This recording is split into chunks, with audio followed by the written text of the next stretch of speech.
शुभास cooking स्टॉपमध्ये सर्वांचे स्वागत। आज आपण फक्त 1 वाटी रवा वापरून बेकरीसारखा स्पॉन्जी रव्याचा केक बनवणार आहे। अतिशय सोपी अशी ही रेसिपी आहे आणि खूप सॉफ्ट असे हे केक तयार होतात। जे स्लाइस केक आपण बेकरीतून आणतो अगदी तसाच केक आपण आज घरी बनवणार आहे। यासाठी आपण इथे 1 वाटी रवा घेतलेला आहे। त्याचबरोबर आपल्याला 1 वाटी गव्हाचे पीठ आणि पाव वाटी दूध पावडर लागणार आहे। 1 चमचा बेकिंग पावडर आणि अर्धा चमचा बेकिंग सोडा आपल्याला इथे लागणार आहे। याशिवाय आपल्याला अर्धी वाटी साखर लागणार आहे। पिठी साखर घ्यायची झाली तर 1 वाटी पिठी साखर आपल्याला लागेल। आता आपण 1 वाटी रवा आणि अर्धी वाटी साखर मिक्सरमध्ये बारीक करून घेणार आहे। या केकसाठी अगदी बारीक असा रवा आपल्याला गरजेचा आहे। जर मोठा रवा असेल तोही चालेल, तो मिक्सरमधून जास्त वेळ फिरवून घ्यावा। इथे आपण दोन्हीची पेस्ट बनवलेली आहे। आता आपण 2 चमचे तूप बाउलमध्ये घेतलेले आहे। तूप हे रूम टेम्परेचरचेच आहे, पातळ करून मी तूप घेतलेले नाही। यामध्ये आपल्याला 3 चमचे दही घालायचे आहे।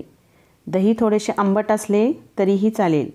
आता हे मिश्रण आपल्याला चांगले फेटून घ्यायचे आहे।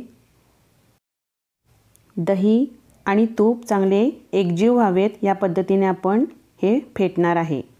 तुम्ही बघू शकता आता हे मिश्रण चांगले घट्ट झालेले आहे। यामध्ये आता आपल्याला बारीक केलेला रवा आणि साखर याचे मिश्रण घालायचे आहे। यामध्येच मी 1 चमचा वेलदोडा घातलेला होता, त्यामुळे त्याचा रंग काळपट आलेला आहे। रवा, दही आणि तूप हे मिश्रण आपण मिक्स करून घ्यायचे आहे। थोडेसे कोरडे वाटत असले तरी ते कोरडेच आपण मिक्स करून घेणार आहे। आता यामध्ये आपल्याला गव्हाचे पीठ घालायचे आहे। गव्हाच्या पिठाच्या ऐवजी आपण मैदासुद्धा घालू शकतो। इथे लागेल तसे गव्हाचे पीठ आपण घालणार आहे। 1 वाटी गव्हाचे पीठ आपल्याला या केकसाठी लागणार आहे। यामध्ये मी चवीनुसार मीठ घातलेले आहे। अगदी चिमटभर मीठ आपण यामध्ये घातलेले आहे। यामध्ये आता आपल्याला दूध घालायचे आहे। साधारण 1 वाटी दूध आपल्याला लागणार आहे। थोडे थोडे करून दूध आपण यामध्ये घालणार आहे। यामध्ये आता आपण राहिलेले गव्हाचे पीठ पूर्ण घालणार आहे। थोडेसे पीठ आपण मगाशी घातलेले होते, आता उरलेले गव्हाचे पीठ यामध्ये आपण घालूयात।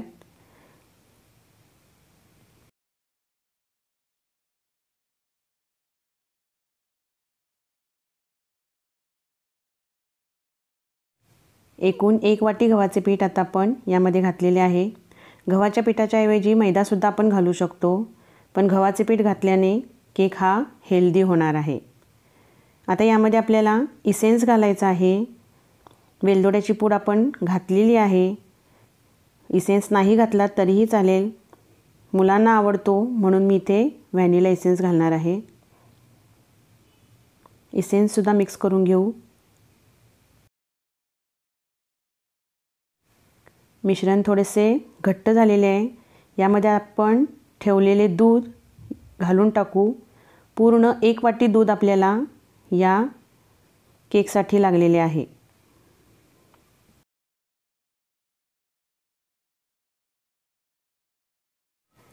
केकसाठी हे बॅटर आता योग्य झालेले आहे। आता आपण यामध्ये बेकिंग पावडर आणि बेकिंग सोडा घालणार आहे। बेकिंग पावडर आणि बेकिंग सोडा बॅटरमध्ये मिक्स होण्यासाठी त्यामध्ये आपण 2 ते 3 चमचे दूध घालायचे आहे आणि हे मिक्स करून घेऊ। एकाच बाजूने हलवून या पद्धतीने यामध्ये हे मिक्स करून घ्यायचे आहे। जर हे मिश्रण जास्त हलवले तर ते फुगणार नाही, त्यामुळे जास्त न हलवता मी दाखवत आहे या पद्धतीनेच आपण हे बॅटर हलवायचे आहे।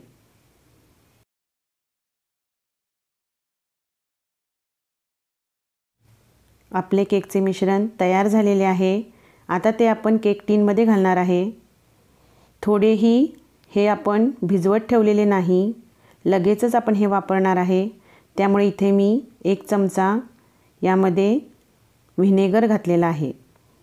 व्हिनेगर घातल्यानंतर सुद्धा एकाच बाजूने आपल्याला हे व्हिनेगर मिक्स करून घ्यायचे आहे आणि लगेचच आपण हे बॅटर बेक होण्यासाठी ठेवणार आहे।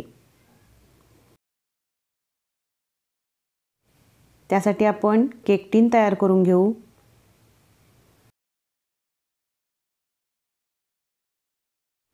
केक टीनमध्ये आपण आकाराने कापून बटर पेपर घेतलेला आहे। त्याला वरून सुद्धा आपण तूप लावून घेणार आहे।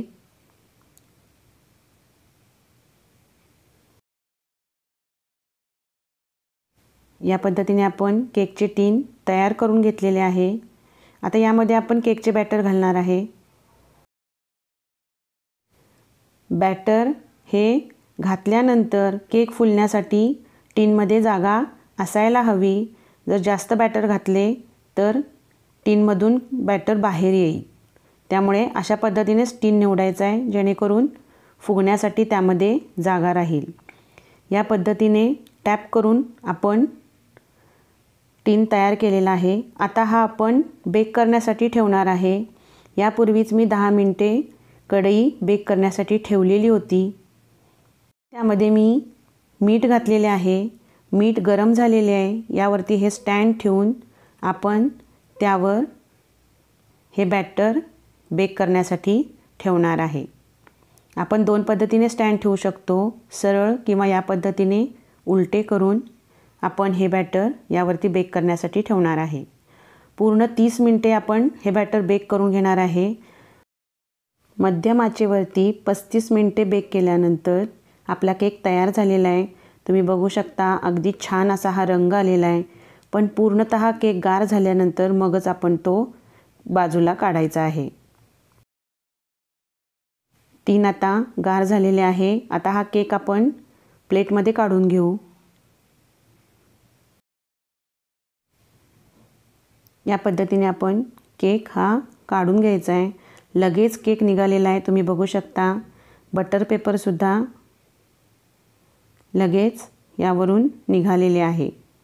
खूप छान हा केक बेक झालेला आहे आणि रंग सुद्धा खूप छान आलेला आहे। आता हा आपण कट करून बघू।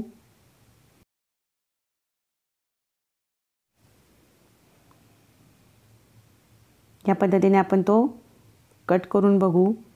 आतल्या बाजूला सुद्धा केक छान बेक झालेला आहे। आपल्या सुरीला कोणत्याही प्रकारे तो चिकटलेला नाही आणि आतून सुद्धा खूप छान अशी जाळी तयार झालेली आहे। बेकरीमध्ये जसे स्लाइस केक मिळतात तसाच हा स्लाइस केक आपण इथे बनवलेला आहे। घरगुती साहित्य वापरून जाळीदार असा हा केक आपण बनवलेला आहे। आपण याच्या स्लाइस तयार करू।